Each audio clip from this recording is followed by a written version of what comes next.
est celui qui va animer la session autour de la dissertation de philosophie. Donc aujourd'hui, on va voir quoi? On va voir vraiment les différentes techniques et astuces pour rédiger une dissertation de philosophie réussie. Et vraiment, l'idée, c'est de bien comprendre ensemble comment faire cette dissertation, comment aborder un sujet. Alors, ce qu'il faut savoir dès le début, c'est que vous n'êtes pas censé, entre guillemets, connaître le sujet. Alors, pourquoi je dis ça? Parce qu'il y en a beaucoup qui vont se dire ils vont arriver devant un sujet de dissertation de philosophie et ils vont se dire c'est bon, j'ai déjà fait ce sujet, c'est bon, je vais refaire ce que j'ai pu faire en classe. Donc, il y en a beaucoup qui font ça. Par exemple, je sais pas moi, ils vont voir un sujet sur un exemple, ça va être peut-on se connaître soi-même, un sujet sur la connaissance de soi, sur la notion de conscience. Immédiatement, connaître soi-même, immédiatement, ils ne vont pas réfléchir, ils vont commencer à rédiger parce qu'ils se disent j'ai fait un sujet équivalent en classe, donc concrètement, ça va être la même chose. Erreur fatale. C'est une catastrophe de faire ça. Ça va vous risquer, vous avez, on va dire, 90% de chances de faire un hors-sujet et donc d'avoir entre 0 et 5. Donc déjà, ça, il ne faut jamais faire ça. Ce qu'il faut faire, c'est toujours, et ça c'est ce que je dis aux élèves qui sont chez moi, je leur dis toujours de prendre les mots, de prendre la terminologie et d'essayer de définir mot par mot ce qui est écrit. Je prends un exemple. Peut-on se connaître soi-même? Peut-on se connaître soi-même? Ce que je vais faire, c'est que je prends une feuille de papier et je vais commencer à prendre les mots un par un. Peut-on, donc peut, déjà peut, il va pouvoir, ton, donc ça veut dire que c'est l'article indéfini, donc ça parle à tout le monde. Se connaître, pareil, je vais prendre le mot se connaître, et soi-même. Peut-on se connaître soi-même? Et là, ce que je vais faire, c'est que pour chaque mot que je vais noter, donc par exemple, je prends un petit cahier, le cahier que vous allez voir là, je vais écrire peut-on se connaître soi-même. D'accord? J'ai noté en vertical chaque mot. Et là, ce que je vais faire, c'est que je vais commencer à essayer, je vais analyser. Qu'est-ce que ça veut dire peut-on? Immédiatement, peut-on, ça va être différent de doit-on. Donc, c'est possibilité. Est-ce que je peux? Est-ce qu'il est possible? D'accord? Est-ce que si je peux, est-ce que finalement, pourquoi je ne pourrais pas? Donc déjà, immédiatement, je commence à me poser la question. Pourquoi on me pose la question? Est-ce que je peux donc? Si je peux, donc finalement, indirectement, on me dit qu'il y ait possibilité que ce soit le contraire, qu'il y ait une chance que je ne puisse pas. Donc à ce moment-là, je commence à rédiger toutes les idées qui me passent par la tête et qui surtout sont associées au mot peut-on. Est-ce que c'est possible? Est-ce que je peux? D'accord? Ensuite, se connaître. Se connaître, ça veut dire quoi? Déjà, connaître. Mais qu'est-ce que c'est que se connaître? Est-ce que je me connais tel que je suis? Est-ce que c'est se connaître, voilà, je connais mon nom? Est-ce que c'est se connaître intérieurement? Est-ce que c'est se connaître maintenant? Est-ce que c'est se connaître demain? Est-ce que c'est se connaître dans le passé? Est-ce que c'est un ensemble de tout? Et là, immédiatement, normalement, si vous avez bien fiché votre cours sur la connaissance et notamment sur la conscience, vous devez savoir que ce mot « se connaître » fait référence automatiquement à la notion de conscience. D'accord? Donc là, à ce moment-là, je vais essayer de réfléchir et je vais commencer à noter sur mon brouillon quelques éléments, quelques paragraphes que j'aurai notés dans mes fiches qui font référence à la conscience. Et ensuite, soi-même.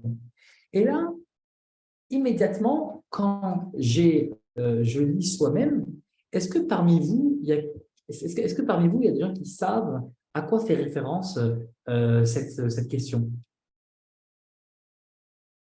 Oui, non? Je ne sais pas, est-ce qu'il y a des gens qui savent qui est-ce qui a prononcé cette phrase? Non? Il faut se connaître soi-même. Je ne sais pas. Alors, attendez, je vois. Est-ce qu'il y a des gens qui m'ont écrit une réponse? Se connaître Il y a soi-même. Sophia qui a levé la main. Sophia, tu peux allumer Ouais, ton dis-moi, micro. Sophia. Sophia, dis-le. Personnellement, je connais-toi Alors, toi-même non. de l'oracle de Deux. Delphes, mais enfin Alors, de l'oracle de Delphes, puis Platon et ouais, Socrate, mais voilà. Exactement. C'est le temple de Delphes, c'est l'oracle de Delphes qui dit, donc c'est la phrase de Socrate, c'est « connais-toi toi-même ». Et c'est une injonction. Hein. Connais-toi toi-même. Donc, connais-toi toi-même, immédiatement, ça fait référence à ça. Donc, en fait, ce qui se passe, c'est que si tu as, au départ, tu connais la citation, ben, immédiatement, tu sais très, très bien que ça va faire référence à la phrase écrite prononcée par Socrate, hein, connais-toi toi-même, et immédiatement, ben, on sait qu'on va nous interroger là-dessus. Alors attention, on ne te demande pas de connaître, le fait de connaître la citation, c'est bien, c'est suffisant, mais ça fait référence à ça. Et donc finalement, Socrate va dire connais-toi toi-même, hein, l'oracle de Delphes va dire connais-toi toi-même, et donc tout le travail qu'il faudra mettre en place ici, c'est de dire est-ce qu'il est possible de se connaître soi-même? Est-ce qu'il est possible de se connaître soi-même? Est-ce qu'on peut se connaître soi-même? Il y a Socrate qui écrit connais-toi toi-même, et moi je me pose la question, je dis mais est-ce que je peux?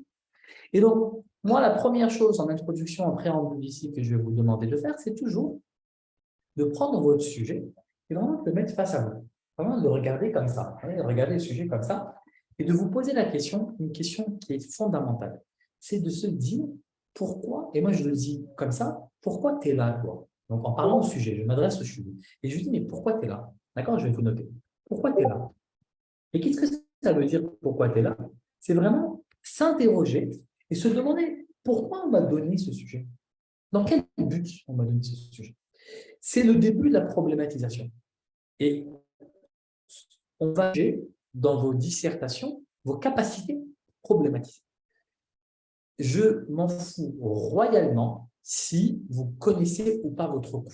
Ce n'est pas ce qui m'intéresse. Ça ne m'intéresse pas. Ce n'est pas ce que vous maîtrisez. Alors, bien évidemment, il faut maîtriser le cours, mais ce n'est pas ce que je vais juger. Un élève qui maîtrise son cours et qui va réciter son cours mérite 4,5, 5 sur 20. D'accord? Il va mettre 4,5, 5 sur 20, c'est suffisant, on va lui mettre, on dit très bien, parfait, tu connais ton cours. Mais ce n'est pas ce qu'on te demande.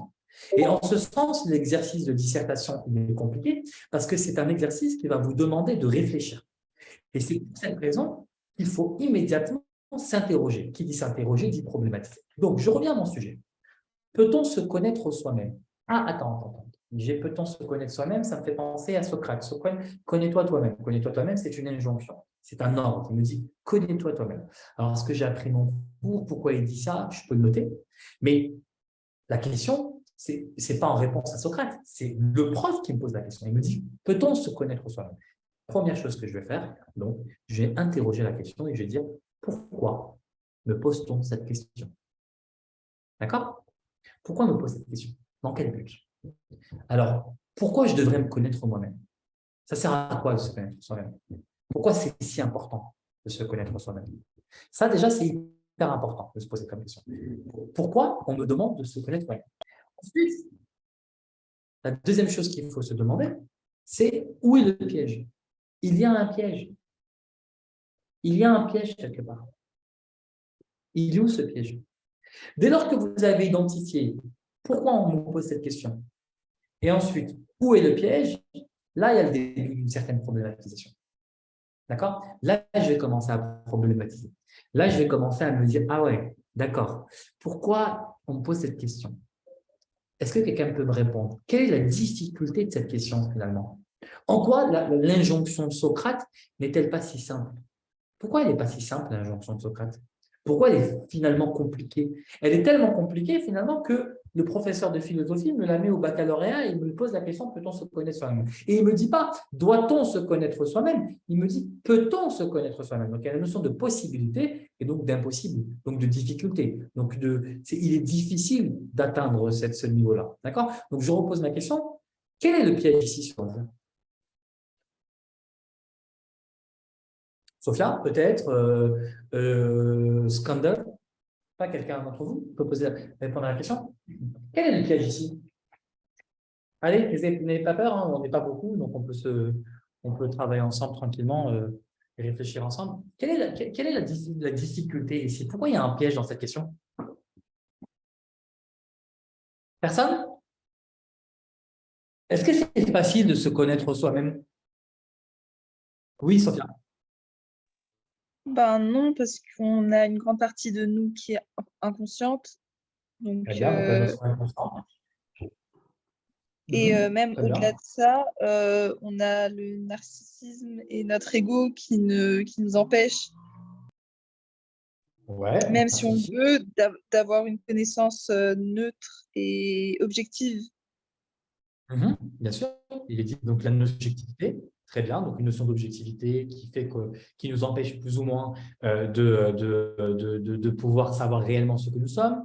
Donc, il y a énormément d'éléments qui nous bloquent. Donc déjà, tu vois, tu viens de citer des éléments qui rendent difficile la connaissance de soi-même. Tu vois? OK. Donc, pour soulever le problème, on va, pour résumer, lire le sujet plusieurs fois et on va définir les termes. Donc, on va citer chaque mot et on va vraiment on va mettre les mots de manière verticale avec leur définition. On va essayer d'être le plus précis possible dans nos définitions. Pourquoi ça va être intéressant? Parce que plus nos définitions vont être précises et plus ça va nous aider dans la problématisation. Et là, je vous invite à noter quelque chose en rouge, et trouver les différences, comment on les appelle, les différentes, les distinctions conceptuelles. Les distinctions conceptuelles, c'est ce que vous êtes en train d'apprendre en philosophie, c'est-à-dire transcendant, immanent, conscient, inconscient, sujet, objet, culture, nature. Vous voyez, il y a souvent des distinctions comme ça conceptuelles que vous allez apprendre et qui sont importants parce que ça va vous permettre vraiment de bien apprendre le sujet. Et parfois, vous allez tomber sur une distinction conceptuelle ou sur un mot où vous avez appris, en fait, dans lequel vous avez appris en fait, la définition et souvent, vous avez appris de l'opposé. D'accord? Donc, lire bien son sujet, associer les notions entre elles en leur donnant tout le sens particulier possible. Le but de faire cela, c'est de faire émerger le plus de questions possibles, d'interroger, de confronter, de questionner, et donc d'imbriquer les notions afin de trouver les sens et de nouvelles pistes de réflexion. Quels sont les sens de réflexion? Ici, peut-on se connaître soi-même? Déjà ici, il y a se connaître et soi-même. C'est comme s'il y avait une double. Le soi était très, très présent. C'est on se connaît soi-même. Pourquoi on interroge ça comme ça? Peut-on se connaître soi-même? Est-ce que c'est intéressant? Est-ce qu'il est possible de se connaître soi-même? Est-ce que c'est utile de se connaître soi-même? Qu'est-ce qui empêche la connaissance de soi? Déjà, tu vois, on se pose des questions. Alors, tu as commencé à répondre, Sophia. Tu as dit que c'était notre ego. Tu as dit qu'on a une partie de l'inconscient. On peut dire également qu'il y a les autres qui nous empêchent. Il y a nos préjugés qui nous empêchent, etc., etc., etc. Dès lors qu'on aura commencé à poser ces questions-là, immédiatement, on va faire apparaître quelque chose, le problème. Il y a un problème ici.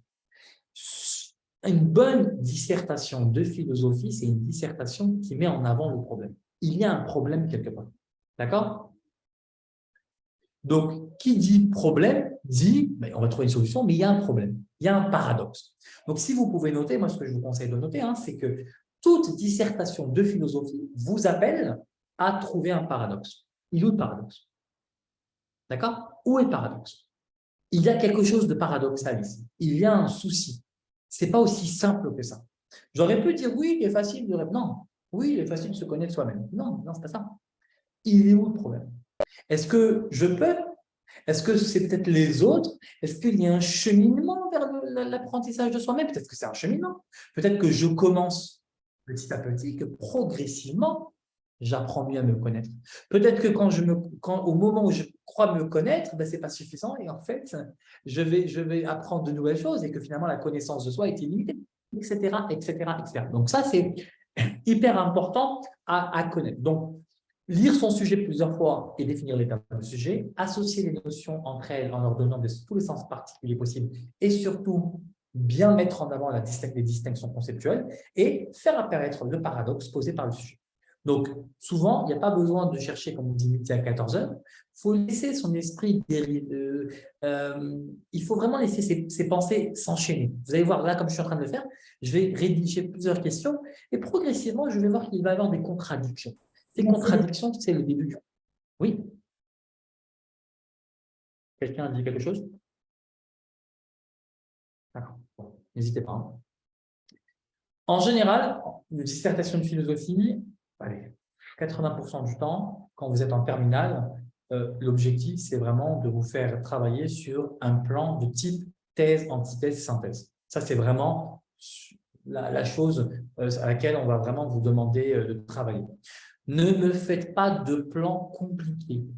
Le titre de votre plan, qui ne devra bien évidemment pas apparaître dans le sujet, doit être un plan très simple, vraiment le plus simple possible. pour que vous puissiez bien déployer vos problématiques. Mais ne faites pas quelque chose de trop compliqué dans vos titres de problématiques, dans vos titres de plan, parce que ça va vraiment, concrètement, ça va complexifier les choses. Mais en tout cas, votre démarche, elle doit être thèse, antithèse, synthèse. Et vous devez, en 3 éléments, travailler. 1, vous devez expliquer comment les points de vue sont compréhensibles pour le sens commun. Donc, ça, c'est vraiment en général ce qu'on vous demande en première partie. D'expliquer comment les différents points de vue sont compréhensibles pour le sens commun. Je vous donne un exemple. La dernière fois, en philosophie, on a pris un sujet, c'était les œuvres d'art sont-elles des œuvres sacrées, des objets sacrés. Donc, qu'est-ce qu'on avait en première partie? Alors déjà, on a commencé à distinguer. On a expliqué ce que c'était qu'un objet sacré, lié à la religion. L'objet sacré, c'est ce qui ne peut pas être souillé. On a commencé à donner des explications pour bien expliquer concrètement de quoi on parle. Ensuite, on a commencé à réfléchir à l'objet, à l'œuvre d'art. Et là, on se dit, mais alors, il y a quand même une différence entre l'œuvre d'art et l'objet sacré, puisque l'œuvre d'art, c'est quelque chose qui est fait par un être humain, etc., etc. Donc là, on commence à établir, on commence à réfléchir. Et ensuite, on va au-delà du sens commun et on va essayer de raffiner la question, de bien l'affiner. Donc là, on va se dire, oui, mais il y a un problème. Et là, on va mettre en avant, on va un petit peu casser cette thèse de départ qui semble être toute simple et on va un peu aller plus loin en disant, oui, mais quand même, la question est un peu plus compliquée. Donc là, on va un peu plus loin. Et en 3e partie, on va dépasser ces contradictions avec, en général, une réponse claire au sujet. Donc ça peut être une façon de faire un plan. D'accord? Expliquer les points de vue, comment ils sont compréhensibles pour le sens commun, aller au-delà du sens commun et raffiner la question, et dépasser ces contradictions avec une réponse claire du sujet. Ça, si vous voulez, je peux vous le mettre. Ça peut vous aider. Je vais vous mettre les 3 éléments-là dans le chat. Comme ça, vous pourrez les noter si vous souhaitez.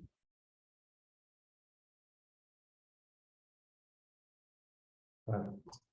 Donc ça peut être intéressant. Sinon, dans une dissertation comme celle-ci, comme celle que je viens de mentionner préalablement, peut-on se connaître soi-même?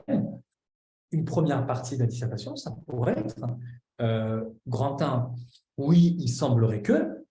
Grand 2, toutefois, la connaissance de soi, gageur ou quelque chose d'un peu plus compliqué, l'a montré en fait comment c'est compliqué. Et grand 3, aller un peu plus loin et on va montrer un petit peu comment on va dépasser la question pour mettre en avant la problématique. Ça peut être ça. Donc, soit c'est je commence par le plus simple, je vais vers la question problématique et je montre à quel point je dépasse, ou bien je fais un plan thèse, antithèse, synthèse en mode oui, il semblerait qu'il est possible de se connaître soi-même et élaborer les éléments.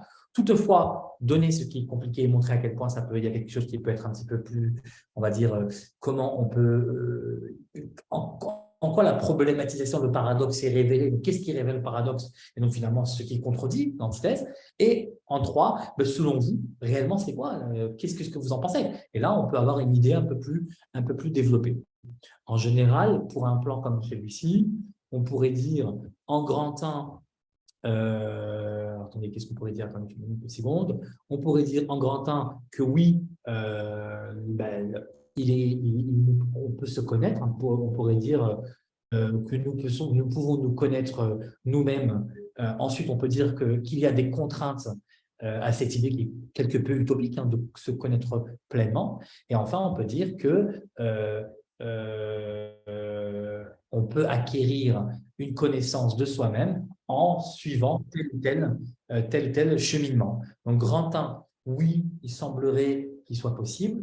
Grand 2, toutefois, c'est quand même assez utopique. Et donc là, on explique vraiment les vraies barrières à cela. Et en grand 3, d'accord, il y a des barrières, mais on sait que la connaissance de soi-même est quand même un objectif. Et donc là, comment on va le faire?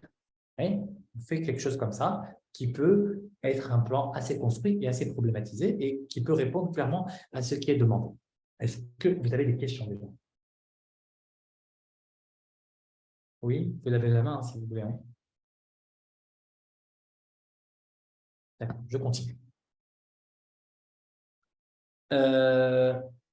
Chaque sujet est différent et donc comporte son lot de subtilité. Si vous n'avez pas au préalable travaillé la définition de chaque mot de la dissertation et vous n'avez pas interrogé les relations entre les concepts, vous risquez de tomber sur un sujet. Je rappelle pour ceux qui viennent d'arriver, c'est ce que j'avais noté, entre 0, si vous avez si vous faites que réciter votre cours et qu'il n'y a pas d'analyse, c'est entre 0 et 5 sur 20. Si vous avez entre 10 et 12, ça veut dire que vous avez commencé à avoir une problématique et voilà, avec un plan qui peut passer. 12 et plus, vous avez compris le sujet, votre problématique est solide, vous avez quelque chose de solide. 14 et plus, c'est que là, vraiment, on a affiné, on a des analyses intéressantes. Donc, vraiment, si vous faites juste la démarche d'analyser votre sujet, de problématiser, de montrer le problème, de vous poser la question dès le départ, pourquoi on pose cette question, qu'est-ce qu'on a envie, où est le piège, de mettre en avant les problèmes et à partir de là, de faire un plan thèse, antithèse, synthèse, déjà, normalement, vous pouvez, si vous avez bien pris votre cours, vous pouvez clairement avoir au minimum 11-12.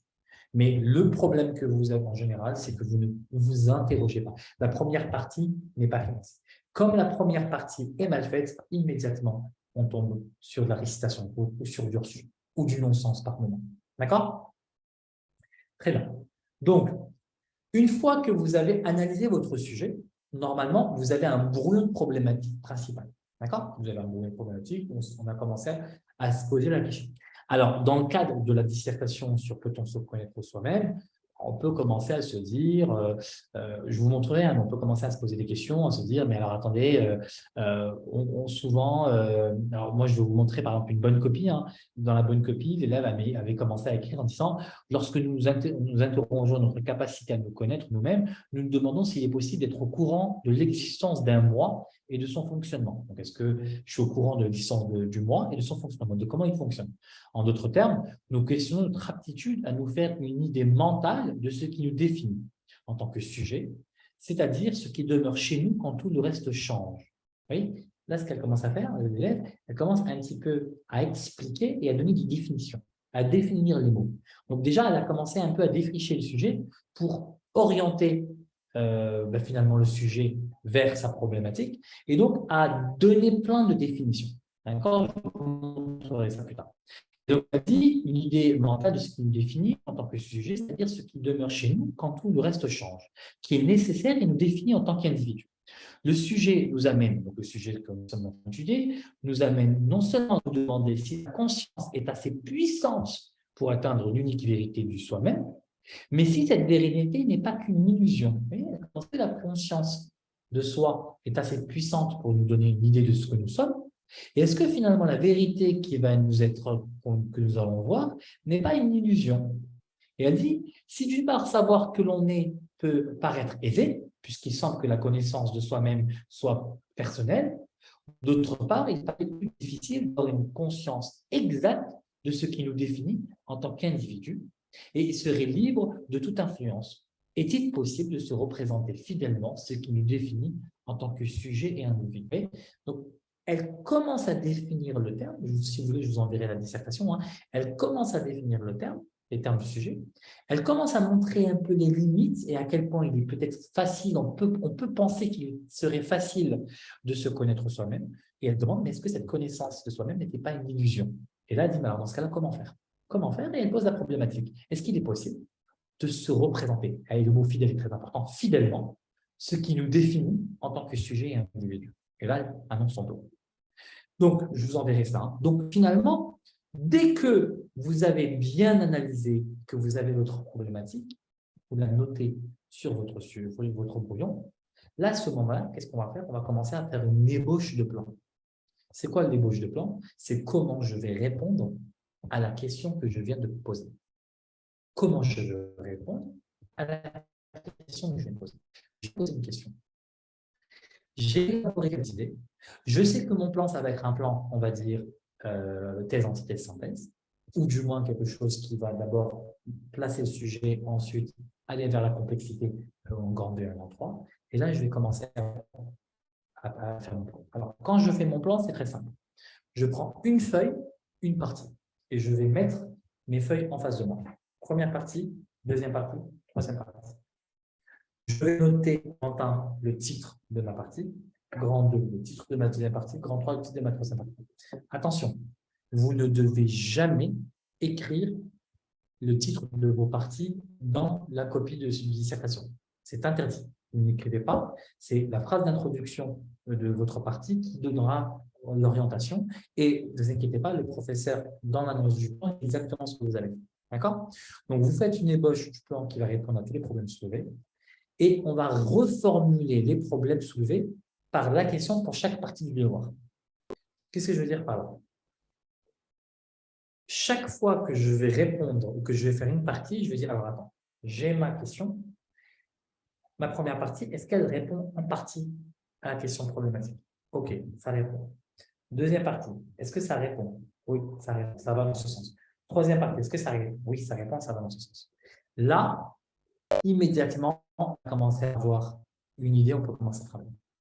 Je rappelle, la première partie, la thèse, elle est censée présenter ce que le sens commun pense du problème soulevé. Et là, je vais insister là-dessus parce que c'est ça qui montre qu'une dissertation est excellente. Alors, je vais noter ici. Je vous note sur le chat. La première partie est censée représenter ou présenter ce que le sens commun pense du problème soulevé. C'est la fameuse thèse. Peut-on se connaître soi-même? Le sens commun, il pense que oui. Oui, on peut se connaître soi-même. C'est la thèse. Pour un autre sujet, par exemple, on va prendre le sujet « La vérité existe-t-elle » Oui, il semble que la vérité existe. Donc, je commence avec le sens commun. Parce que le sens commun, c'est quoi le sens commun? C'est ce que les gens, tout le monde, monsieur tous les jours, va répondre. Oui, il semble que oui, la vérité semble exister. Donc, c'est la première partie. C'est la partie extérieure. On n'a pas encore assez problématisé. D'accord? Ensuite, la deuxième partie, elle va tempérer et compléter les propos. Elle va dire, ah ouais, mais bon, attends, tu es en train de me dire que oui, on peut se connaître soi-même, mais comme tu l'as dit, Sophia, c'est un peu plus compliqué, parce que est-ce que réellement on peut se connaître soi-même? Est-ce que le moment où on croit se connaître, est-ce que cette vérité, elle est réelle ou pas? Est-ce que ce n'est pas une illusion, cette vérité soi-même? Est-ce que ce n'est pas un peu plus compliqué? Par exemple, l'ego peut nous cacher ce qu'on est réellement. Par exemple, il y a l'inconscient, tout le chapitre sur Freud et tout le chapitre sur l'inconscient. On comprend que finalement, c'est compliqué de se connaître, il y a une démarche. Donc ça, on verra ça en troisième partie. On peut dire aussi que finalement, est-ce que les autres ne nous empêchent pas? Qu'est-ce qui bloque finalement cette connaissance de soi? Qu'est-ce qui fait que finalement, la connaissance de soi, elle n'est pas aussi aisée, qu'il y a des contraintes et que finalement, ces contraintes font que la première idée que se connaître soi-même serait aisée, peut-être un peu utopique. D'accord? Donc ça va être ma deuxième partie. Et enfin, ma troisième partie, ça va être quoi? Finalement, on va aller plus loin. On va dépasser le problème en proposant des pistes de solutions. Et ici, c'est quoi les pistes de solutions dans mon sujet? Peut-on se connaître? C'est simple. C'est de simplement dire, OK, première partie, bon, il semblerait que oui, on peut se connaître soi-même. Deuxième partie, il y a des blocages, il y a des choses qui bloquent, il y a des choses qui empêchent. Troisième partie, OK, il est nécessaire quand même de se connaître soi-même. Troisième partie, malgré tout, la connaissance de soi est une nécessité, est une volonté, est un projet, c'est un objectif. Et pour ce faire, que vais-je faire? Et là, je vais expliquer un petit peu quels sont les efforts, quel est le travail, qu'est-ce qui pourrait m'aider à mieux me connaître moi-même.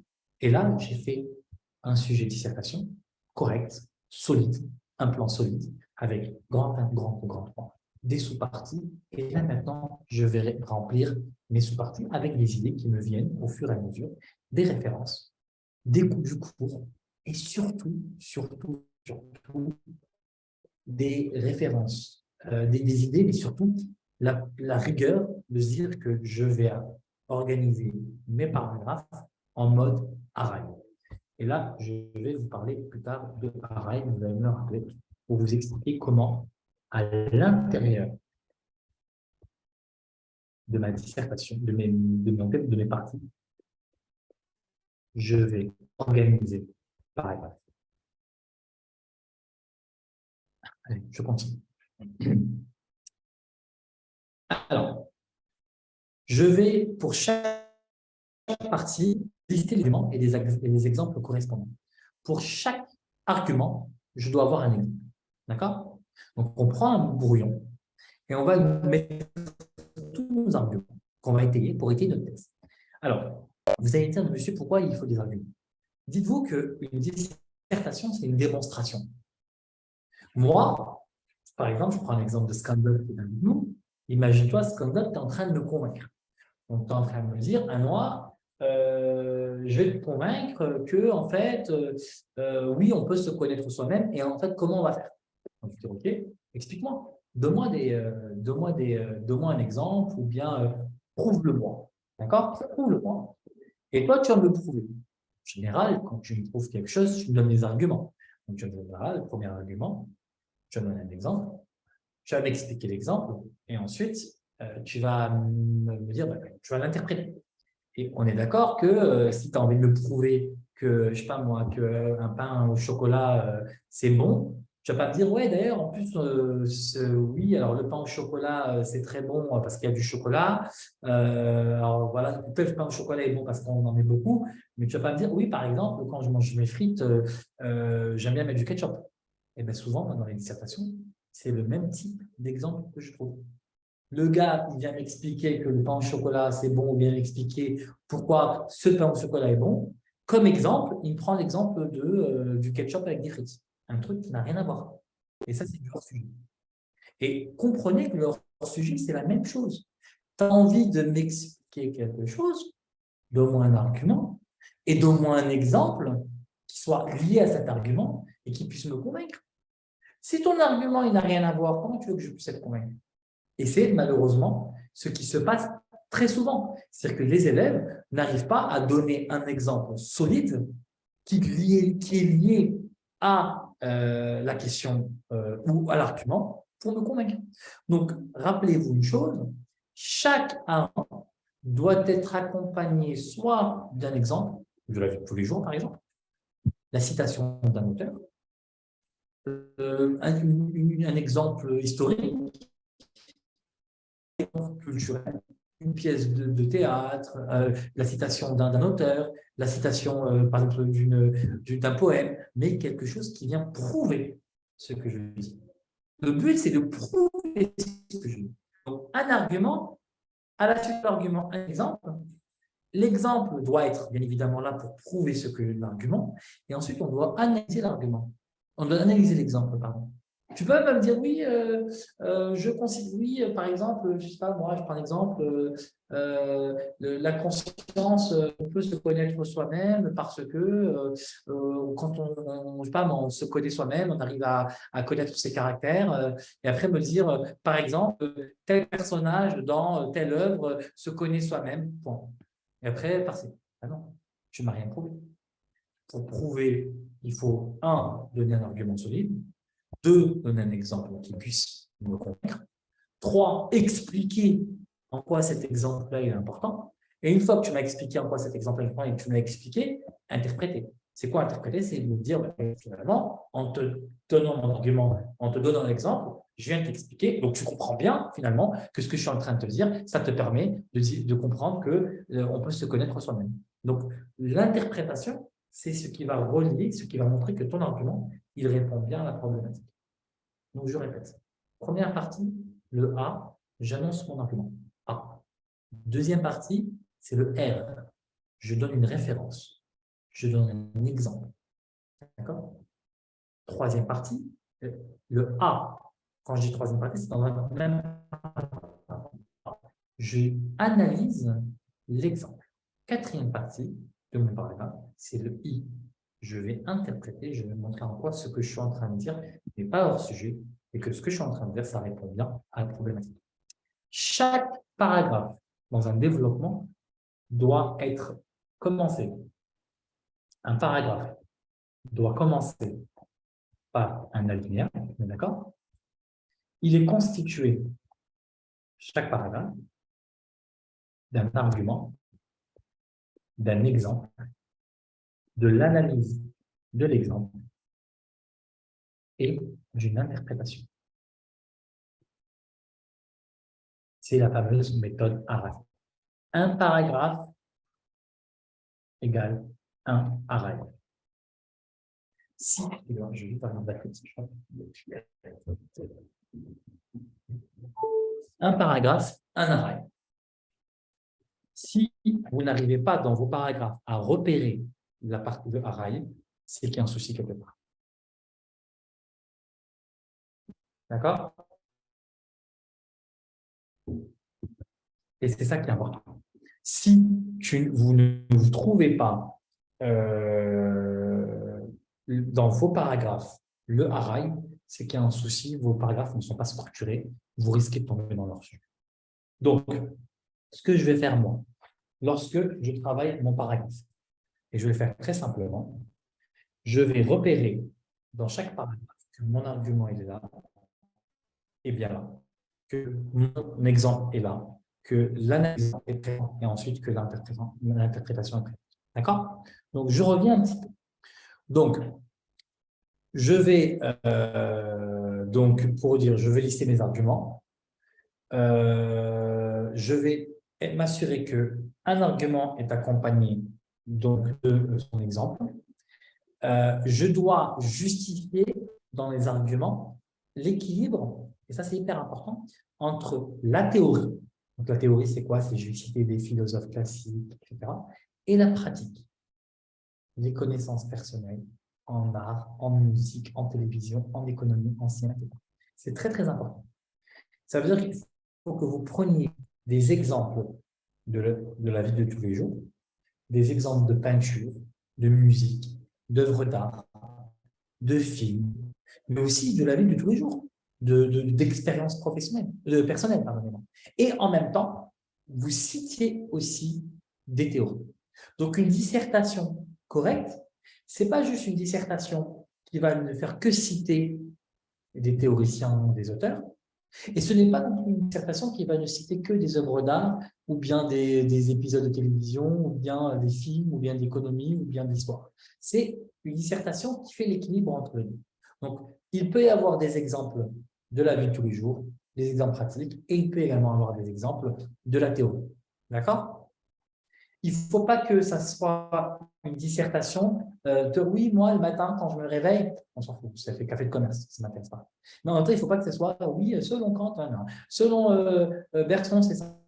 Selon Schopenhauer, ça. Et ils vont dire, OK, mais concrètement, il est un peu trop dans les nuages. Ça aurait été bien aussi de pouvoir donner des exemples de la vie concrète. Pourquoi? Parce que ça montre que finalement, tu comprends ce que tu es en train de faire et que tu comprends ce dont tu es en train de parler et que finalement, tu as vu que ces notions philosophiques, ben, finalement, elles existent dans ta vie de tous les jours. D'accord? Donc, il ne faut ni avoir une dissertation trop conceptuelle, ni avoir une dissertation trop pratique et au risque de tomber dans le café du commerce. Donc, ça, c'est par rapport aux exemples. Donc, une copie de philosophie, comme on a dit, c'est des synthèses, comme j'ai pu vous l'expliquer. En général, 3 parties, 3 sous-parties. Vous pouvez faire 2 sous-parties si vous le souhaitez. Les sous-parties doivent être de taille semblable pour éviter en fait d'avoir des énormes parties et d'autres plus petites. En général, on tourne autour de 9 sous-parties. D'accord? 3, 3 et 3. OK? Pour venir, chaque sous-partie doit être structurée comme suit. Alors, un argument énoncé sous forme d'une idée. D'accord? Un argument énoncé sous forme d'une idée. Donc, s'il y a eu un auteur qui a eu la même idée que toi, d'accord? Tu vas te référer à cet auteur. Tu vas dire, ben voilà, il y a cette idée, comme le dit Bergson, et tu vas essayer de développer sa thèse. L'objectif, ce n'est pas de résumer son œuvre, mais surtout d'essayer de mettre en perspective ce qu'il dit. D'accord? Donner un peu plus de détails afin de montrer finalement au correcteur que tu as bien compris ce qu'il dit. Et en parallèle, pourquoi pas mettre en perspective, de parfois même interroger les bons, les excellents élèves, ils vont essayer même d'interroger ce que dit l'auteur. Mais bon, on ne va pas vous demander de faire ça. On va juste vous dire, voilà, il y a mon argument, voici ce que, par exemple, un auteur a dit, d'expliquer et de montrer ensuite, par rapport à ça, en quoi, encore une fois, dans la notion d'arrail, en quoi ça permet de répondre à ce que j'ai envie de prouver. Toujours rattacher des idées à une démonstration. C'est ce que je disais, c'est l'interprétation. D'accord? Il faut toujours montrer que finalement, ce que tu es en train de dire, c'est là pour prouver la problématique. Attention, ne me racontez pas votre vie. Ce n'est pas parce que je me souviens, ah ouais, je me souviens du mythe de la caverne, ah ouais, et comme le mythe de la caverne me dit, non, non, non, non, ça ne m'intéresse pas, ce n'est pas le but. Est-ce que le fait de citer les mythes de la caverne là, à ce moment-là de ta dissertation, c'est utile? Non. Si c'est utile, ok, ça devrait faire partie de ton plan, ça a été réfléchi. Si ce n'est pas utile et que tu l'as mis parce qu'en fait tu dis, ah ouais, ça va être trop stylé, je vais le mettre parce qu'il va dire que je suis intelligent, hors sujet. Hors sujet, ça ne m'intéresse pas. Donc déjà, ne mettre que des exemples et des arguments qui sont liés au plan et qui répondent bien à la problématique et bien à mon plan. Plus le plan il va être structuré, et mieux ça va être. D'accord? Enfin, quand on a commencé la première partie, première sous-partie, on écrit le premier argument, on donne l'exemple, on analyse l'exemple, on interprète. On a un autre argument donné, pareil, argument, on va citer un auteur, on va expliquer, on va interpréter. Qu'est-ce que ça veut dire interpréter? Ça veut dire montrer comment, finalement, ça répond bien à ce que je suis en train de prouver. Ensuite, ce qu'on va faire, quand on aura terminé ma partie, on va faire une transition. D'accord? Et la transition, déjà, ça va vous donner des points en plus et ça va vous montrer que vous avez un fil conducteur. D'accord? C'est un détail important. Et comment je fais la transition? Je vais vous noter. Schématiquement parlant, la transition, qu'est-ce que c'est? C'est voici, pour répondre ainsi, pour répondre à la problématique, on a dit ça. Toutefois, on se rend compte qu'il manque ça. C'est ce que nous allons voir dans la prochaine partie. Donc, c'est ce qu'on vient de voir pour répondre à la problématique. Mais on se rend compte qu'il manque quand même quelques éléments. Voici ce que nous allons voir dans la partie suivante. D'accord? C'est montrer que tu as répondu partiellement, dans ta première partie, tu as répondu partiellement à la question et que maintenant, pour avancer, il faudra aborder une autre thématique ou autre chose et tu dis, voilà, c'est ce que nous allons voir dans la seconde partie. Et là, tu crées un pont. C'est quoi une transition? C'est un pont. Imaginez-vous, il y a un bloc là et un bloc là. Le pont, c'est le lien entre les deux. C'est ce qui fait le lien. Pour ne pas passer directement à la seconde partie sans montrer que finalement, à la fin, qu'il manque quelque chose. D'accord? OK, même personne ne répond, donc j'imagine que c'est OK. Donc voilà, donc ça c'est un petit peu ce qu'on voit au niveau du développement. Ensuite, je passe à ma deuxième partie. Je rédige ma deuxième partie toujours en respectant les sous-parties et que chaque argument doit respecter la méthode Arai. Pareil, je fais ma transition à la fin. Troisième partie. Alors, l'introduction doit être rédigée au brouillon. Ça veut dire que lorsque vous avez terminé votre brouillon, donc j'ai fait mon analyse, ma problématique, mon grand 1, mon 2, mon grand 3, mon grand 1, j'ai mis, en fait, grand 1, voilà ce que petit a, petit b, petit c, j'ai mis en petit tiré mes arguments avec mes exemples, mes arguments avec mes exemples, etc. J'ai terminé donc, mon plan brouillon. Immédiatement, je vais rédiger complètement mon introduction. L'introduction doit être rédigée complètement. Ça veut dire que j'ai terminé mon introduction et ensuite, je vais rédiger complètement ma conclusion avant de commencer à rédiger sur ma copie. Mon introduction et ma conclusion sont rédigées complètement avant de commencer à rédiger ma copie. Comme ça, j'ai une visibilité. Si tout se passe bien, j'ai ma problématique, j'ai mon plan, l'introduction est complètement rédigée, la conclusion est complètement rédigée. Une fois que j'ai rédigé tout ça, je parle bien de tout ça au brouillon, là, je commence à prendre ma copie d'examen et je commence à écrire mon introduction. Je prends mon plan, là, je commence à rédiger complètement. Attention, il ne faut pas rédiger son plan complètement au brouillon. Il faut juste mettre des petits tirets. Il faut faire un plan détaillé avec des tirets. Ce qui doit être rédigé complètement, c'est l'introduction et la conclusion. Je rédige complètement mon introduction. Je prends mes parties et là, je prends les points et là, je vais rédiger, comme j'ai pu vous l'expliquer, le développement. Et à la fin, j'avais déjà préalablement rédigé ma conclusion. Je rédige ma conclusion. C'est comme ça qu'il faut faire. Pas autrement. N'oubliez pas votre conclusion et vous vous mettez à rédiger votre conclusion à la va-vite parce qu'il vous reste 2 minutes. Je suis sûr que 95% de vous faites la même chose. Vous allez rédiger votre conclusion à la va-vite. Pourquoi? Parce qu'en fait, je n'ai pas le temps. D'accord? Donc, pour revenir à l'introduction. L'introduction, c'est le moment où le correcteur il est confronté à ta copie pour la première fois. Alors, il va immédiatement se dire ouh là là, est-ce qu'il lui a compris, il n'a pas compris. Donc, il faut vraiment faire attention à l'introduction. Une belle accroche, une belle problématisation, pas de faute d'orthographe. Je préfère un élève qui va faire quelques fautes d'orthographe dans le développement plutôt qu'un élève qui va faire des fautes d'orthographe en introduction. Pourquoi? Parce que l'introduction, elle va être complètement lue et la conclusion va être complètement lue. Attention. L'introduction, elle est composée de 4 éléments.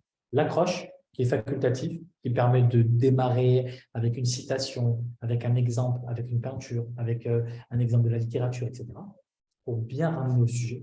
Un exemple de la vie quotidienne aussi, ça peut être intéressant. Ensuite, on va donner les définitions de tous les termes clés, comme j'ai montré tout à l'heure, afin de bien montrer qu'on a compris le sujet et qu'on va éviter le hors-sujet. On va énoncer la problématique, ensuite on va annoncer le plan. Donc, accroche, on définit les termes, on annonce la problématique et on annonce le plan. Ça, c'est l'introduction. D'accord?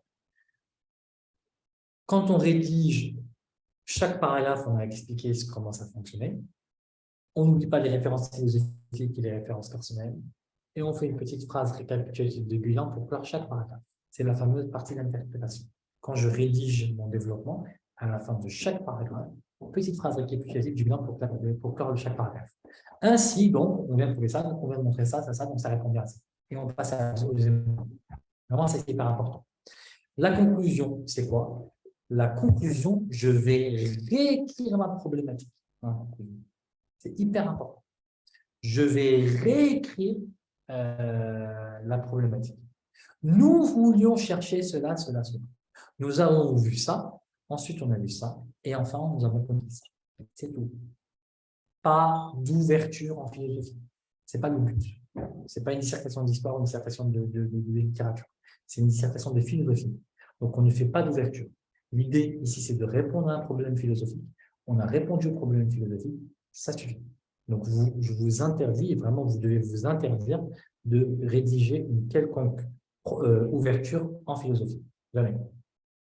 Alors, je vais lire rapidement les questions. Sophia, pouvez-vous rappeler ce que signifie le R dans Arai? Le R dans Arai, c'est référence, c'est de référer, de relever. Donc, ça veut dire donner un exemple, concrètement. D'accord? Ça référence. Comment faire une bonne accroche? En général, pour moi, pour faire une bonne accroche, il faut éviter en fait déjà de se dire il faut soit chercher il y en a qui disent la meilleure façon de faire, c'est de commencer ton introduction de façon inattendue. Ça veut dire immédiatement, tu vas commencer à rédiger quelque chose, la première idée qui te vient. En général, c'est soit une référence historique, soit, par exemple, ici, la citation de Socrate, soit on va prendre un exemple de tous les jours, soit on va prendre, par exemple, je ne sais pas, on va prendre la citation d'un auteur, un vers qui est lié à cela. Ça peut être ça.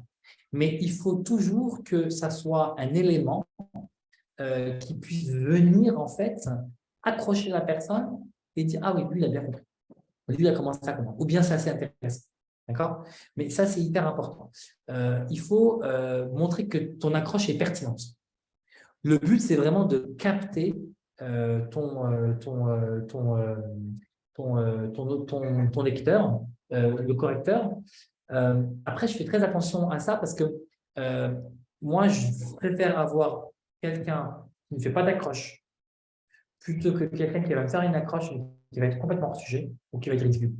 Donc, soit vous trouvez une citation correcte, soit vous pouvez par exemple partir sur une histoire, une brève histoire, par exemple, une citation, une peinture, par exemple, un personnage célèbre, un personnage, par exemple, je sais pas moi, Dr. Jekyll and Hyde, par exemple, où il y a deux personnalités.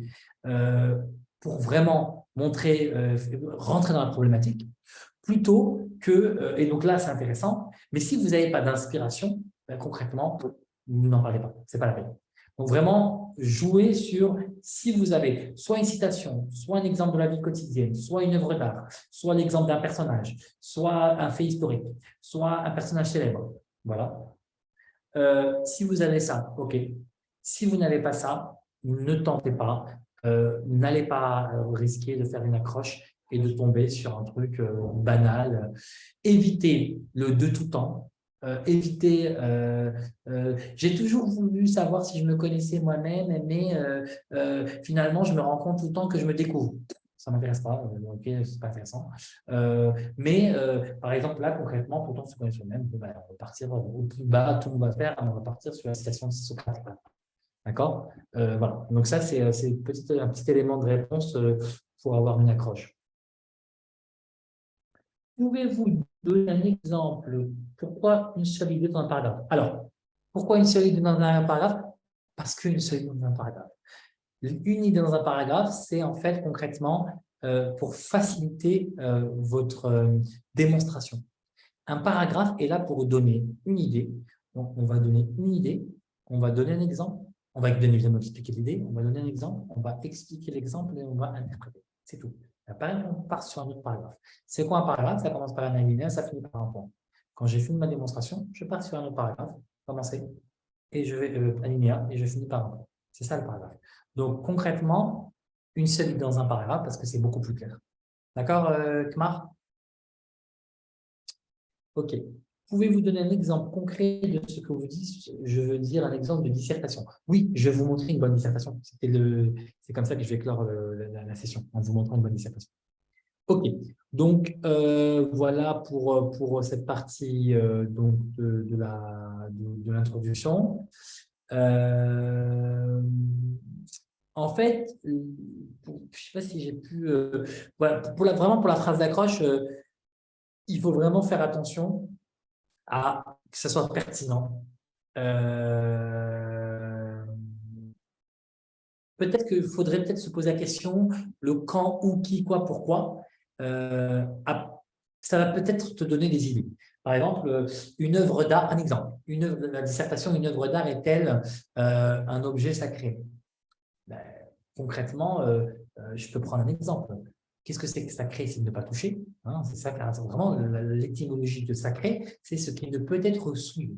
Et concrètement, on peut dire, on peut prendre, alors si on a un peu de culture, on peut prendre l'exemple de cette personne qui a cassé l'œuvre de Marcel Duchamp, hein, qui l'a cassé et donc finalement se poser la question, donc vraiment aller plus loin et donc poser la question de l'intérêt. On va s'interroger sur est-ce que l'œuvre a été souillée ou pas. On peut dire, ben, finalement, quand on va au musée, on nous interdit souvent de toucher une peinture. Est-ce que c'est parce que cette œuvre-là est sacrée? Est-ce que c'est parce que cette peinture est sacrée? Ou bien, souvent, quand on va dans une œuvre, voilà, ne pas toucher à côté de l'écriture, ne pas toucher à côté d'une œuvre d'art, et c'est une manière de, en nous empêchant de la toucher, de sacraliser l'œuvre. Qu'est-ce que c'est que sacré? Et là, on dit, mais l'étymologie, ou bien commencer en disant, le mot sacré vient sacré et ne pas toucher, ne pas souiller. Finalement, on se rend compte quand on visite un musée que on nous interdit souvent de toucher une œuvre. Est-ce que c'est parce que en fait finalement cette œuvre-là est sacrée? Donc on va commencer comme ça. Ça accroche, ça montre à ton corps a compris l'étymologie du mot sacré et ça montre que finalement il y a un début de problématisation. D'accord? D'accord. Très bien. Donc là maintenant, ce que je vais faire, c'est que je vais vous montrer, je vais partager mon écran. Le i dans Arai, c'est interpréter. C'est, tu sais, la fameuse phrase que je vous avais donnée tout à l'heure, c'est-à-dire celle qui va nous permettre de revenir en fait au sujet, de montrer finalement que tu as bien compris. C'est à la fin de ton paragraphe, c'est la petite phrase récapitulative de bilan pour clore chaque paragraphe et qui va démontrer la maîtrise de ton propos au correcteur. D'accord? Sinon, je peux montrer, voilà. Le i de Arai, c'est l'interprétation. Attends une seconde. Donc, le I de Hawaï, c'est interprétation. Une petite phrase récapitulative de bilan pour clore chaque paragraphe. Cela te permettra de démontrer la qualité de ton propos au correcteur. OK? Allez, je vais maintenant vous partager. Alors, est-ce que tu pourrais m'activer la possibilité de partager maintenant, s'il te plaît?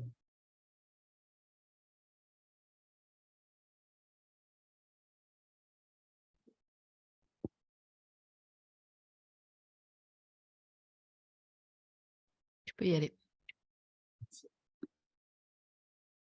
Alors, Voilà. Voici une très, très, très bonne copie qui a eu 19 sur 20. Alors, c'est toujours sur le sujet peut-on se connaître soi-même? Alors, voyons comment elle commence. Vous avez lu un petit peu ce qu'elle a écrit. Lorsque nous interrogeons notre capacité à nous connaître nous-mêmes, nous nous demandons s'il est possible d'être au courant de l'existence d'un moi et de son fonctionnement. Donc, elle donne directement ce que ça veut dire. Et elle donne un exemple. On dit, en général, quand on s'interroge sur la capacité de se connaître soi-même, on se demande s'il est possible d'être au courant de l'existence du moi et de son fonctionnement. D'accord? Je continue. Voilà. En d'autres termes, donc le fameux en d'autres termes, c'est pour expliquer, c'est pour aller plus loin, développer. Nous questionnons, donc finalement, nous connaître nous-mêmes, nous demandons si c'est possible d'être au courant de l'existence de moi-même, son fonctionnement. Donc, la capacité d'être au courant de l'existence d'un moi et de son fonctionnement, en d'autres termes, qu'est-ce qu'on est en train de faire? Nous questionnons notre aptitude à nous faire une idée mentale de ce qui nous définit en tant que sujet. D'accord? Concrètement, c'est ça. C'est ce que j'ai pu avoir une idée mentale de ce qui me définit en tant que sujet. Le sujet, c'est ce que je suis moi en tant qu'être. C'est-à-dire ce qui demeure chez nous quand tout le reste change. Hier et aujourd'hui, est-ce que je suis toujours le même? Est-ce que si je me connais maintenant, est-ce que je me connaîtrai demain? Est-ce que celui que je connais maintenant, ce sera le même ce sera le même à noir que demain? Donc, c'est des questions qui sont pertinentes ici, qui est nécessaire et nous définir en tant qu'individu. Le sujet nous amène non seulement à nous demander si la conscience est assez puissante, donc finalement, qu'est-ce qui me permet de me connaître moi-même, c'est la conscience. Est-ce que cette conscience est assez puissante pour atteindre l'unique vérité de soi-même? Et si cette vérité n'est pas qu'une illusion? Si d'une part, savoir que l'on est peut paraître aisé, puisqu'il semble que la connaissance de soi-même soit personnelle, d'autre part, il paraît plus difficile d'avoir une conscience exacte de ce qui nous définit en tant qu'individu et serait libre de toute influence. Et c'est intéressant de serait libre de toute influence. Finalement, est-ce que le fait de me connaître soi-même, la connaissance de soi, est-ce qu'elle est indépendante de l'avis que les autres ont de moi? Est-ce qu'il n'y a pas des choses qui bloquent un petit peu? Ça, c'est ce qu'on abordera en question en point 2. Et là, elle dit, est-il possible de se représenter fidèlement ce qui nous définit en tant que sujet individu? Pour répondre à cette question, donc la première partie, c'est l'accroche définition, le point de l'accroche, on définit les termes, on problématise. Pour répondre à cette question, nous verrons d'abord qu'il semble que nous puissions nous connaître mieux que personne, pour voir ensuite qu'au contraire, cette idée est utopique, pour enfin voir que finalement, acquérir une connaissance plus exacte de soi-même avec du travail. Donc, grand 1, oui. 2, oui, toutefois. 3, comment? D'accord? Allez, on va maintenant voir un petit peu ce qu'elle a fait. Alors, elle commence. Et là, c'est très, très intéressant. Premièrement, il paraît évident que nous puissions nous connaître nous-mêmes. Tu sais, c'est la première partie de la vraie partie évidente. Et là, vous voyez, c'est un petit peu l'introduction. Sur l'introduction de sa partie, pour guider le lecteur en disant, alors, voilà ce qu'on va voir. D'abord, il est évident qu'on puisse se connaître soi-même. Et là, qu'est-ce qu'elle dit? Elle fait d'abord, en opposition avec les autres êtres vivants, l'homme est par nature à réfléchir, et donc à réfléchir sur sa propre personne. L'homme se différencie par sa capacité à concentrer sa pensée et son intention sur un seul objet pour en avoir une connaissance plus approfondie. Par exemple, si j'ai envie de me concentrer sur cette petite boîte-là, je vais me concentrer sur cette boîte-là, donc j'ai la capacité de focus, de me concentrer sur une chose. Donc, si j'ai la capacité de me concentrer sur une chose, je peux aussi me concentrer sur moi-même. Donc, connaissance plus approfondie de ces faits, il peut également réfléchir sur lui-même. C'est le cas, je vais prendre un exemple. La première chose, elle va donner son argument, elle va l'expliquer, et là, immédiatement, elle prend un exemple. Elle dit, c'est le cas dans le roman Le dernier jour d'un condamné de Victor Hugo, dans lequel on peut suivre les pensées d'un condamné à mort qui revient sur sa vie depuis son procès. Seul face à lui-même, dans les longs moments de solitude qui précèdent son exécution, le condamné émet des réflexions inquiètes sur sa condition d'homme face à la mort. Donc là, elle donne l'exemple, elle explique. Donc, puisque nous sommes capables de réfléchir, nous pouvons réfléchir sur nous-mêmes et ainsi essayer de trouver le moyen d'apprendre à nous connaître nous-mêmes. Et ce paragraphe est un paragraphe qui respecte complètement la méthode Harari. La première partie, elle annonce son argument et elle explique. La deuxième partie, elle donne un exemple. La troisième partie, elle explique son exemple. Et la quatrième partie, finalement, elle fait sa fameuse interprétation. Ça veut dire quoi? C'est ce fameux donc. Si je suis capable de réfléchir, nous sommes capables de réfléchir sur nous-mêmes. Et donc, si on est capable de réfléchir sur nous-mêmes, il y a un moyen d'apprendre à nous connaître nous-mêmes. Et là, elle a prouvé son argument. Là, concrètement, dans ce premier paragraphe, elle vient de prouver son argument. Elle vient d'annoncer un argument, de l'expliquer, de donner un exemple. Ça me permet de me référer à un exemple. Elle m'explique en quoi cet exemple est pertinent. Et enfin, elle m'interprète en disant, bah, finalement, là, ce que je viens de dire, ça prouve quoi? Ça prouve qu'il est capable de, si on est capable de réfléchir sur sa condition, sur nous-mêmes, on est capable de pouvoir se connaître mieux. Bon. Et là, on passe au deuxième argument. Ça, c'est compris ou pas? Ouais. Jamais utiliser le jeu, et ça dépend de ce que ça veut dire donner son opinion personnelle, mais si c'est en mode café de la gare, ça ne m'intéresse pas. Si c'est comme là ce qu'elle fait, c'est intéressant. D'accord? Allez, je continue. Prends un autre exemple. Là, elle passe à un deuxième argument. Elle dit, de cette manière, donc là, le premier argument, c'est de dire finalement, oui, il semble qu'on peut se connaître soi-même, parce que si on est capable de réfléchir à sa condition, c'est qu'on est capable de se connaître. Et là, elle va aller un peu plus loin. Elle va dire, de cette manière, la capacité à réfléchir nous donne la possibilité d'être conscient de ce qui nous entoure et de nous. D'accord? Donc, notre capacité de réfléchir, ça nous donne la possibilité d'être conscient de ce qui est autour de moi, mais de nous, de moi-même. Et elle dit, la conscience implique par définition à la fois une relation de temporalité, d'extériorité, mais aussi d'intériorité. En effectuant une réflexion profonde intérieure, nous pouvons prendre conscience de ce qui nous définit en tant qu'individu. Là, elle donne son argument et elle dit, ben, finalement, si je réfléchis, parce que comme la conscience, elle me permet de savoir ce qui est autour de moi, ce qui est à l'intérieur de moi, donc finalement, la conscience, elle implique par définition une relation de temporalité, d'extériorité en nous-mêmes, donc, et d'intériorité. Donc finalement, je peux prendre conscience de ce qui me définit en tant qu'individu. Et là, elle dit, la pleine conscience de soi-même et du monde qui m'entoure est le but ultime de la religion bouddhiste. Là, elle va prendre l'exemple religieux et elle va parler de la pleine conscience chez les bouddhistes, ce qui est un très bon exemple. Parce que déjà, la pleine conscience chez les bouddhistes, ça a pour objectif de se connaître pleinement soi-même. C'est un exercice, et en plus, c'est un exemple qui est extrêmement intéressant puisque c'est l'exemple ultime pour parler de conscience de soi.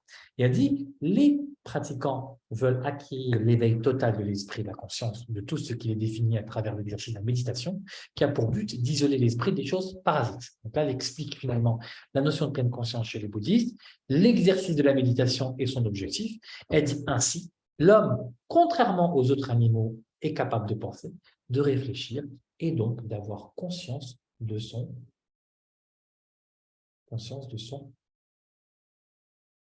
existence et de ce qui le définit. Et là, pareil, elle vient de montrer encore une fois qu'on est capable d'avoir conscience de soi. Elle a pris l'exemple, elle a expliqué ce que c'est conscience de soi. Elle a pris l'exemple des bouddhistes avec la pleine conscience. Elle a expliqué comment les bouddhistes exerçaient la pleine conscience à travers la méditation et de quoi il s'agissait. Et enfin, elle dit, donc ainsi, je viens de prouver quoi? Je viens de prouver que finalement, l'être humain est un être capable de se connaître soi-même et de se connaître comment? De se connaître, d'avoir conscience de soi et de savoir où il vient et ce qui le définit. Vous voyez ce qu'elle écrit? Elle dit, ainsi, l'homme, contrairement aux autres animaux, est capable de penser, réfléchir et donc d'avoir conscience de son être et de ce qu'il nous dit. Et là, pour terminer, je vais terminer avec sa troisième sous-partie du grand 1. Et là, elle dit, par conséquent, l'usage de ces facultés, nous pouvons avoir accès à la connaissance de notre propre personne. La pensée est un attribut essentiel qui est propre à chacun. Donc, en comprenant sa propre pensée et l'usage qu'on en fait, on peut savoir ce qui nous définit en tant qu'individu. Je suis, j'existe est nécessairement vrai toutes les fois que je le prononce ou que je le conçois en mon esprit. Et là, elle cite carrément Descartes, et elle dit cette citation extraite de la deuxième méditation de Descartes, qui concerne le recentrement sur le moi, présente justement la pensée comme un attribut essentiel de notre personne que l'on ne peut pas enlever. Donc, elle explique que la pensée, c'est une faculté humaine qui nous permet de nous connaître. C'est un attribut essentiel qui va être propre à chacun. Et donc en comprenant sa propre pensée et l'usage qu'on en fait, on peut pouvoir savoir ce qui nous définit en tant qu'individu. Elle prend l'exemple de Descartes. Elle dit que cette citation extraite de la deuxième méditation concerne le recentrement sur le moi, présente justement la pensée comme un attribut essentiel de notre personne qu'on ne peut nous enlever. Donc, elle explique la citation et elle dit donc la pensée se retrouve au cœur de l'existence ainsi que la conscience et elle va déterminer nos choix et nos actions.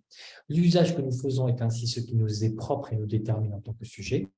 La pensée et la conscience sont donc des principes qui nous sont propres. La connaissance de ces facultés et de l'usage que nous en faisons nous permettent donc de nous connaître nous-mêmes. Il paraît donc que l'on puisse se connaître soi-même. Et là, elle fait sa transition. Elle dit toutefois, Cette idée repose sur le fait que l'on soit infaillible, or notre pensée et notre pensée totalement libérée de toute influence. Et là, elle fait ah, attends. Là, il y a un hic. Là, dit, on vient de prouver qu'il est pareil qu'on puisse se connaître soi-même. Toutefois, ça, c'est le cas où on est infaillible. Or, elle montre que finalement, on n'est pas complètement infaillible et que notre pensée peut être pas libérée et peut être sous influence. Et là, ça lui permet immédiatement d'aller sur le lieu. Voilà. Ça, c'est une excellente copie. C'est une excellente copie. C'est une copie de très, très haut niveau. C'est comme ça qu'il faut passer. D'accord? Donc, finalement, très simple. Le grand 1, le grand 2, le grand 3, très simple. Et vous avez vu, elle rédige paragraphe par paragraphe. Paragraphe 1, arrail. Paragraphe 2, arrail. Paragraphe 3, arrail. Transition, grand 2, arrail. Transition, grand 3, arrail. Et là, ça continue. Voilà. Mais écoutez, j'ai essayé d'être rapide. Ça a duré 1 heure. Normalement, là, je vous ai vraiment donné tous les éléments, tous les conseils pour bien répondre à une dissertation, pour bien faire une dissertation, de la problématisation du problème du paradoxe, la définition qui vient de la définition des termes à la problématisation, à l'annonce du plan, comment vous rédigez votre plan, comment rédiger une introduction et une conclusion, et comment rédiger vos développements en respectant la règle fondamentale du arrail. Si vous suivez ce conseil de méthodologie et que vous avez appris le cours, vous ne pouvez pas avoir moins de 14 sur 20. C'est impossible. Voilà. J'espère avoir été clair, pas trop rapide, je n'ai pas parlé trop vite et j'ai pu répondre à toutes vos questions. Si vous êtes intéressé pour prendre des cours de philosophie chez nous, n'hésitez pas. Allez sur donc, le lien que Marion vient de vous envoyer. Prenez également un bilan pédagogique. N'hésitez pas à mettre vos adresses email et vos numéros. Marion, est-ce que tu peux également mettre le lien de la chaîne Discord parce que c'est là où on peut échanger. Donc, on a une chaîne Discord. Si Marion ne peut pas le mettre, non, je ne peux pas le mettre, moi, Marion va le mettre. Je vous Et là, l'envoie vous aurez… dans 1 minute, le temps que j'aille le chercher. Et voilà. J'espère, ça va, ça a été clair pour vous? Vous avez bien compris? Très bien. Attends, je l'ai trouvé. Voilà, j'ai envoyé. Parfait. Écoutez, j'espère que ça vous a été utile et je vous souhaite une Merci très à bonne soirée. tous. Et je vous dis à bientôt. N'hésitez pas à Au rentrer en revoir. contact avec nous si besoin. Ciao.